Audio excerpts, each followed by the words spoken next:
then my mother, she said that day I didn't convert to Christianity, because that's the biggest thing. Throughout history, it's always the fear of conversion. They're always trying to convert us. You know, the Crusaders, convert or die, cross and a sword, like all these symbols. In Jewish people, Inquisition, in the Jewish people's minds, this is right. My grandmother used to spit on the ground if I said Jesus, because in her mind, the Christian, all they want to do is steal your soul, and or kill you if you don't convert. So, of course, this isn't true for all of history. There's just, they know it. My grandmother knew she knew Martin Luther hated the Jews in his last days of his life, and he wrote the book on the Jews and their lies, and he spoke just terrible. He said, burn down their synagogues, let them take to the plow, like all these great Christian things that happened in history. They knew all the negative parts of it. So there's one thing you're not supposed to do as a Jew, is become a Christian, because history made it so hard, because they know it's true. They know the truth part. They don't realize all the beautiful part of Christian history. They remember all that negative stuff.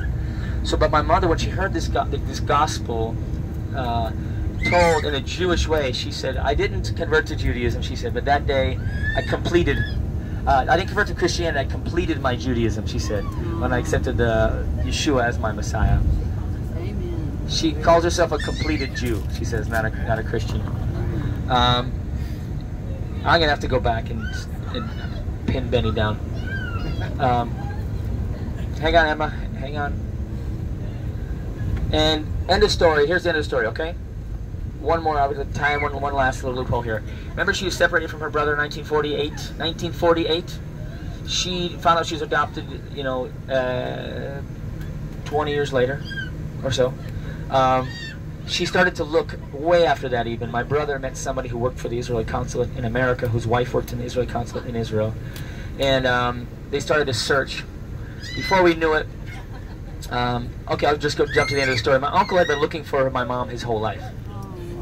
He was separated at 3. They couldn't hide it from him. It wasn't a secret. Emma, you need to sit, honey, because we're going to go. Okay, honey? I know Benny's making you stand. Thank you. Just play a video for him. Okay. Baby Shark. Okay, long story short, so Micha's looking for his sister everywhere. He hired private detectives. He still lives in Kibbutz Neve Efrat, north of Haifa, near Akko. He hired private detectives. He had called the government agency. When he was a child, all he ever said was Efo Achoti, Efo Achoti. Where's my sister? Where's my sister? Because he remembered his baby sister. So he gets a call from a television show in Tel Aviv called the Meni Pe'er Show. Famous show back in the 90s and beyond, actually. He just died 5 years ago, I don't know. Meni Pe'er was like the Phil Donahue of that era here, or Oprah. They only had 2 Israeli national channels back then, 1998. And they invite Micha to come on the show to share his story, to help him find his family. So in the end, I'm sorry, Emma. He's such a bully. I'll be there. So they find him in the end to tell his story, to come on the show. So he tells his story. He survived the 6 Days War in 1967 as a paratrooper, landing at Jerusalem at the Temple Mount. Half of his platoon was killed, and he's been through so much. You know, he's born in 1945, 3 years before Israel became a state. So he was recollecting things he remembered as a child growing up. He said he remembered speaking German as a child because he's from in Poland, but it used to be Germany, Eastern Germany. So when they fled the Holocaust, or the Nazis.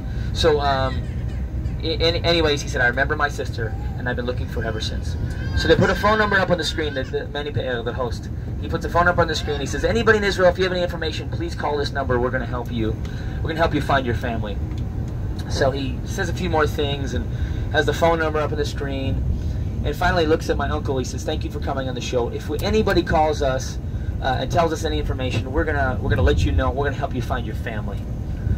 But before you go, we have something for you. We have a special guest in the audience here for you today that wants to meet you. It's your baby sister, Hannah, my mother. And they flew my mom out from the States to surprise him on this TV show after 50 years. They were separated in 1948, and this show was in 1998. And I was there with my mom. It was my first trip to Israel. I remember growing up here, all the stories of Israel. And I remember growing up to my dad saying, you're Jewish, yes, but don't tell everybody. It might not be so good for you in town. Like, he used to actually tell me once in a while, just be careful, you know, like if you want to succeed, it might not help you here, you know.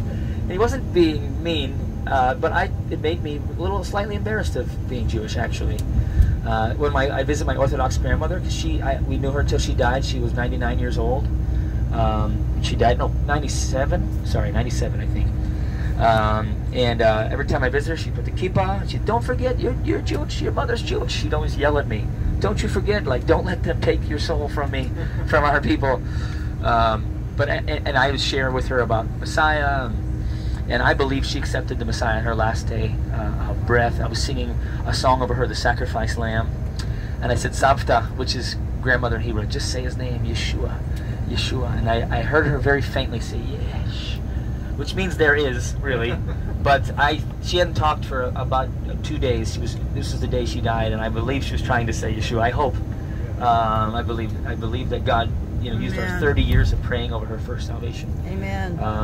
But my mom got to meet her brother, connected, and now they were like inseparable. Oh. He smoked for a long time, and I remember on the trip, my mom's like, "Why are you smoking? That's not good for you." And he put the cigarette out, and he's never smoked ever since. Wow. 1998. Praise God.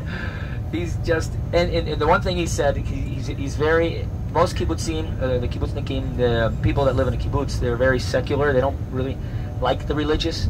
In their mind, the religious are lazy. All they do is read that book, and study. Not even the Torah. They study Talmud, and they study rabbinical writings all day long. And here we have to fight in the army, and here we're building the country. And I don't completely agree with them, but I see what they're saying. So a lot of people that live in a kibbutz tend to be really pretty much secular, or almost don't believe in God. So my uncle didn't. He didn't believe in God. But the one thing that we'll never forget, he said, Yesh Elohim. Yeah. He said, there is a God. He said when he met my mom. And we've just been praying and loving on him ever since. And he's like my dad here in Israel, and he's been helping me, because he doesn't speak in English. He's one of the biggest driving forces for my learning Hebrew. And because I heard Hebrew at home, but mostly secrets between my mom and my grandmother over the grandchildren, so we wouldn't understand. And we learned a lot of the prayers, but that was about it. So I had to learn as an adult, and now all my children, of course, are fluent because we live here. So it was a big thing for me. Even though I'm a third-generation Israeli, technically, because my grandmother came here, my mom was born here, I'm basically a first generation because I just restart the whole thing. But now I'm handing Israel 5 of my children and to the army. Emma's going to be in the army in 3 years. It's mandatory at 18. So I've got one daughter, and that's the one I'm most worried about. The boys, go grab a gun. Not as much, not so much. I don't want them to fight, but I have one princess, and I'm hoping her job is cleaning tanks or something, or yeah, they call it a jobnik. There's a phrase called a jobnik, and that's a soldier who works only in the office. So I'm praying that she does something like that. My son Shuki is 4 years in the Israeli martial arts, Krav Maga. So I'm afraid they might throw him at the front lines or something to beat up people. I hope not. But that's the story I just want to share with you. That kind of our journey back to Israel. And when I came here to meet my uncle, I was blown away that he didn't believe in God. And I knew somebody blew it. I knew somebody. It's all on each of us. It's not. You can't blame it on anybody. But his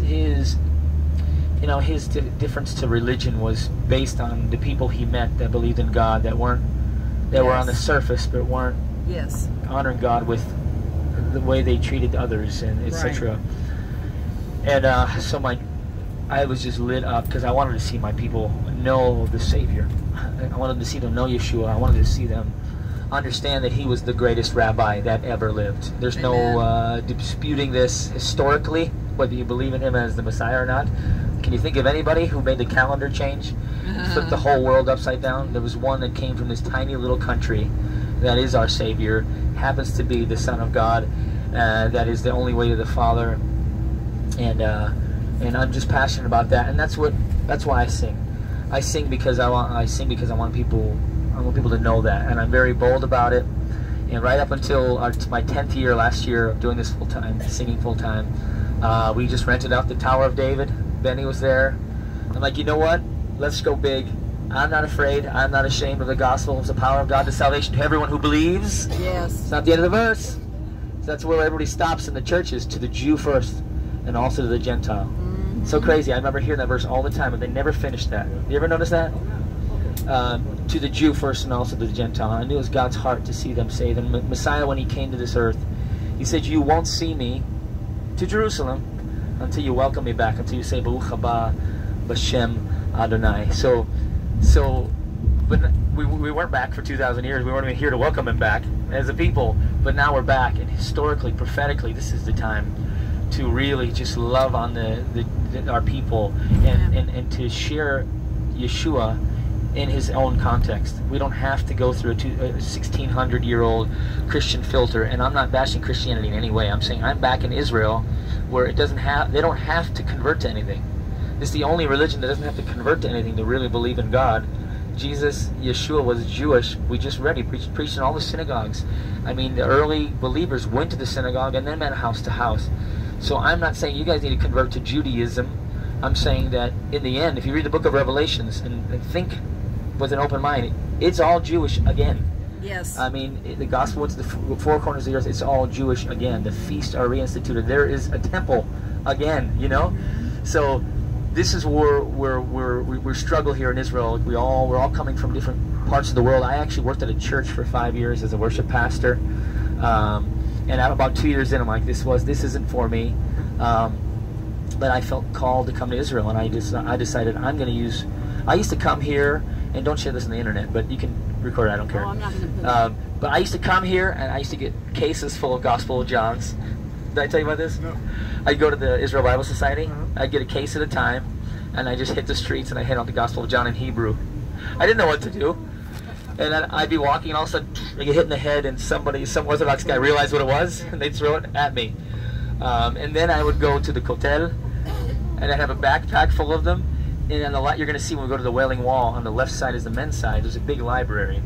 So I'd go and I'd take about 10 religious books, and I put them back with the Gospel of John in between each one.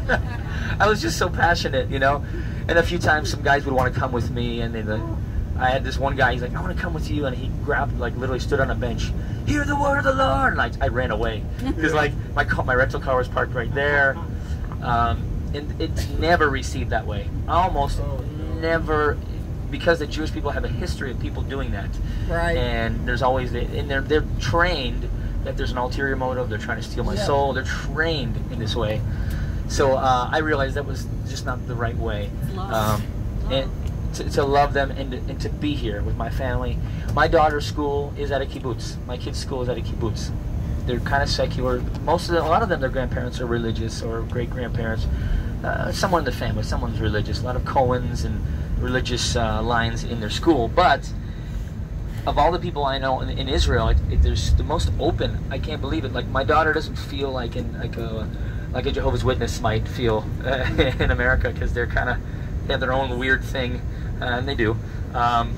In the kibbutz, they're like, oh, okay. You know, it's not so hard. In Jerusalem, I hear a lot of oppression and just, you know, there was just a boy last week just committed suicide, 20 years old, in Jerusalem. He was a young believer, and it's just a lot of. It's heavy to be a believer. It is really heavy to be a believer here, because you are against the culture. You believe in Jesus. In the Jewish people's minds, you converted to Christianity. They all think you converted to Christianity. So our role, I believe, is to just say, listen, no. He is Jewish. He's more Jewish than any other rabbi that you know. Because all those rabbis are hundreds of years. They go back. A few of them go way back, you know. So our point is, it's the most Jewish thing you can do is to believe in the greatest rabbi that ever lived, and we're trying to live in such a way. So when we did the Tower of David, that was our message was, okay, no, a Messianic concert has never been held, a live recorded concert in the Old City ever, that we know of. Yes, Christian ones have, and that's okay, because Christians are allowed to believe whatever they want. But a Messianic Jewish concert, I was actually nervous to put my kippah on, to go up on stage, like, okay, we're doing this. But we did it. We did it, and we filled the place. It was like 750 people. It fits like 650, but we had there's ramparts. You can stand up in the balcony and fill these ancient walls, not only with the love of the Father, but singing about salvation through the Son. Amen. And it was just just looking back, I just can't believe it. Like, it was a nice cap piece to 10 years of doing this. My first years were so hard.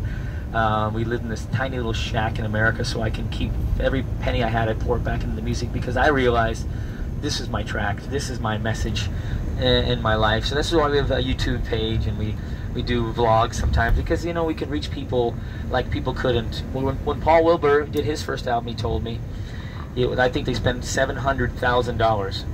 Over $700,000 to do Shalom Jerusalem. Wow. I think ours was 150, which was.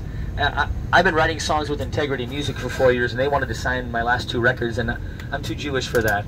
Because I know they'll sign it and they'll own it, and I'll make a couple dollars each album, but they're not going to promote it as if it's their own, because I'm just one in a. I mean, they're great people, but it's just I've been studying the record industry. Unless you're the top 3, they're not going to spend a lot of time on you. But they were going to fully fund it, so I decided, you know what, I'm going to try to crowdfund this. So I crowdfunded 75% of it. What I thought was 100% of it, actually, but we went way over budget. I'm just so glad we did, because now we can do whatever we want with it. There's no restrictions. I don't need to call them up Integrity and say, hey, can I sell X amount? Can I hand out 100 of these to this Jewish community that doesn't believe yet? Or, you know, they probably would be okay with talking about those things, but it would just be a lot more red tape. So we did it. We did it self-funded. But we're in this era of YouTube. We're in this era of reaching people without having to hand them a book and see them face to face. So, yeah. So here we are, 10 years in. I hope that kind of explains the story, the culmination of this first decade. And I started the tour. We were hoping to be. I didn't want to be a guy that at 80 years old is trying to get singing gigs so I can feed my family. So it's also another way to help fund things and to bring people not only to Israel but to connect them with ministry. So you're going to meet tomorrow. We're going to be picking up trash. I'm so sorry for some of you who don't want to. As a matter of fact, you don't have to. You can just kind of hang with us. It's just about maybe an hour, maybe even less, because it's so hot in the mornings throughout the day. But one of my best friends, Jordan Marcelino, has a trash initiative. It's called the Beautiful Land Initiative. And they pick up trash all the time. With thousands of tourists have come through. I was there. I was kind of his partner in crime, in trash. It's totally his vision. Totally, God gave it to him. But just his first year when he started, I said, I want to help you. So I just kind of was his right-hand man. And now I've just been so busy. I just show up once in a while as his trash cleanups. But now it's been amazing. I think I shared a little bit on our first day. With the first half of the group, the mayor, we had 300 people showed up. It was earlier this year, and they actually laid hands on the mayor after we cleaned up trash all throughout Tiberias, the new mayor. And I don't know, did I explain it to you guys? They call him the Junior Trump. Yeah. Is that the first group? Yes. So they call him the little Trump because he's like a wrecking ball. He just came in and he doesn't listen to the Orthodox. Because Benny was explaining to you that it's a long history of Orthodox Judaism in our town. So the Orthodox very, very much have a lot of pull. And a lot of things that are decided have nothing to do with the general population. It's just what they want. So there's no movie theater in Tiberias, because the Orthodox won't let us put a movie theater in Tiberias. It's not as nice for tourists because the Orthodox don't care. It's not that they hate it, you guys. They're like, this is our holy city, and this is the priority. It's the holy city to remember our ancient rabbis. So, but this mayor is like, no. He actually created controversy across the whole country. He said, that it was 22% Orthodox is the city. He said it's way too much. We need to get rid of the Orthodox. Like, he actually said it. You can't say those things about any people group. But he's just that kind of brazen. Like Jim. Yeah. So I hope they stay Orthodox, just get saved. That's all. That's right. And that'll change everything. Amen. But anyways, when did you move back? we moved back 2015. Okay. So 4 years and 3 months. We also lived here back in 2009 for a year. So 5 years, a little more than 5 years total, we've lived here. When I'm not living here, before that I was here 2 or 3 times a year, sharing the good news, or leading worship at houses of prayer, or just using whatever tool. I was trying to figure it all out, how God can use me in whatever gifting I had to be a light to Israel. So it's just been cool. You know, people ask, Israelis ask every question, almost how much money you make. They're just so like forward. They will ask you everything. So they're like, why'd you move here? Well, what do you do for a living? I'm a singer. Where? YouTube. Okay, what's your name? And like before you finish the conversation, they'll look you up. Ooh, this song has 12 million views. Ah, okay. And then you talk a little longer and you walk away and you hear in the store, Gadol Elohai. It's happened so many times because they only play YouTube for songs here. They don't pay a monthly service or anything. They just have a computer in the corner in their stores and they have just play YouTube songs. So this is why YouTube is such a great tool internationally. Anyway, so we just realized that's the tool. And when Emma started school, I remember her first year, one of the kids found out that her dad was a singer, and they thought it was cool that I was on YouTube and had all these millions of views. And I was just worried what songs she was sharing with them, because it's actually illegal to share the gospel to minors. To convert a minor, it's illegal. You know, so you have to be careful. But one day I showed up, dropped Emma off at school, and I have a song that Emma's in the YouTube video. It's called "He's Coming Again." Yes. And Emma's running through the streets of Jerusalem, coming to me like a child running to her father. And Emma gets out of the car, I drop her off, and one guy goes, "Emma!" And he's running through the field. He goes, "He's coming again!" He's waving his hands, running through the field, kind of teasing her because she showed him the music video. So they're watching the videos. You know, there's been a time or two where like Emma would be visiting her friends, and the father would be like, "Come in," and you can tell he's totally trying to figure out what the heck is a Messianic Jew? Who is this guy? My kids showed me some of his songs, and it's just been cool just to be a part of the community. And sometimes it's weird. You know, I'm American. My mom's Israeli, but you know, she left when she was 11, and sometimes you don't feel like you fully belong. But then you embrace the fact that you're American, and it's kind of cool to most people. It's like, oh, he's American. So lately I've just been wearing a ball cap, yeah. What's up, y'all, you know? And just embracing that. And I think Israel needs a little bit more of the West culturally, not in everything, just in the mannerisms. Hi, open the door for people. And, you know, some other things they need to keep and not let the West totally invade. But I think it's gonna change the culture when more Americans make Aliyah, which is the hardest of all, I'd say, because it's a big sacrifice. You're making Aliyah from Eastern Europe. It's not. It's an upgrade, at least a little bit. But for Americans, most of them don't stick around, or their kids move back when they get older. So, you know, we just pray for it. Life's too hard, and they realize it's easier elsewhere. Why the heck? If you don't understand why you're here, I agree. I don't think you should live here. If you don't realize you're here because God wants His people back, you know, back to His heart. Amen. And you're not going to be used for that reason. I actually think it's okay to leave. I don't want them to, but I've actually seen divorces. I've been in the middle of 3 divorces. Believers who've come where the other spouse is like, nah, I don't, you know, and it's just so hard, and that actually broke the whole family up. I have 4 actually. I can tell you, people I know personally. In my since 2006 actually, so in my 13 years of doing how many years? 13 years, yeah. I was doing ministry here and being a part of different ministries. So it is hard being in a place that's not as easy, but unless you really know and you're walking in your calling, it's you can do it because God, you can do all things. I'm right. Through Messiah who strengthens you. Amen. That's my shtick. That's my story, and I'm sticking to it. I just realized this is probably the best time to tell that long story because we're going up to the Golan, and otherwise Benny's just going to fill your mind with facts. Who needs facts all day long? Boring facts. Benny was the opera. There was an opera song, and he sang from the balcony. I'm kidding. No, he didn't. There was a lady. If you ever see the video, there was a lady. I saw that. She came up to me after the concert, and she said to me, "Hey, if you ever sing, I'd love to come and bring my flags. I'm a dancer." I'm like, "Okay, let me know." So I go back and look at the footage. She had already danced throughout the whole concert. Yes. Up on the balcony behind me. Yes. And the production crew didn't know she wasn't part of the thing. So they're like, spotlight, And I actually thought it was cool. Yeah.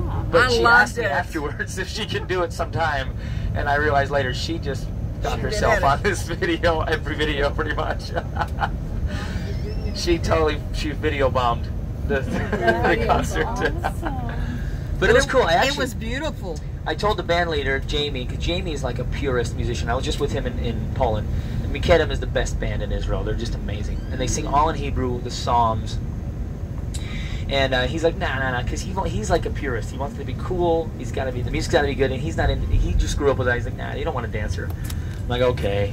So God still gave me a dancer without me even choosing it. So right. it was that was cool. It was cool. It was beautiful. He could veto you, but he couldn't veto. Veto God. It. I mean, God got us in That's the Tower of David. I couldn't even believe it. So there's no way to top that. So the next live recording, we're going to do something. We're going to do something small, like the Knesset, the Israeli government office. Yeah. Yeah. No, the parliament. All right, I'm going to go hug on Benny. Love you guys. Thanks for coming with me. Oh, thank you for having us. Benny.